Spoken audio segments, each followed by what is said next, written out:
Trappist on track. توی استان 104 تا عملان و صدام از سیستان رسیده ما سنتر رو این پیکا کم میکن پریساسم برام پیچیده دورمون ناچی بازم کلان یه زمانی نبود هیچکی دورم پامو گذاشتم توی مسیر دور و بلند الان نزدیک هدفم رو به قلم حفار بخورم زمین 8 بار میشم بلند منم توست نداشتم 5 صبح پاشم از زیر پتون ولی باید کار میکردم و میآوردم دووم اگه جا میزدم اون روزا کارم میشد تموم با ترکایی یا عاشق رپ شدم واسه همین تتوشو زدم من روی کلو کسی لات نمیشه آخه با شلوار کردی اومدی ما رو تو بیف بزنی ولی خوردی و میسازیم یه چی از ایران که بشه قفلیش و فرقی نداره ایران باشه یا که ترکیش توی استان من نام بروانم صدام از سیستان رسیده حتی تهرانم توی چند میل تکمیل میشه فرسامم هیچی مثل رپ نمیتونه کنه ارزامم یه خورده نو اعصابم و یه نمور قاطی اهل خطرم و ندارم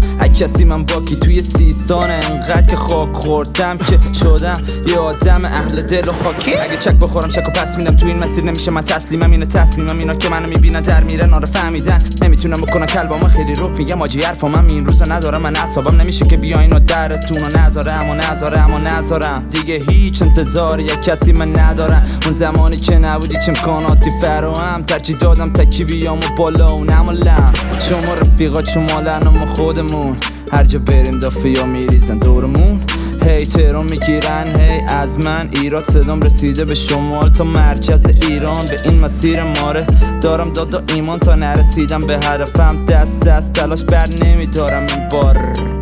نه بر نمیدارم این بار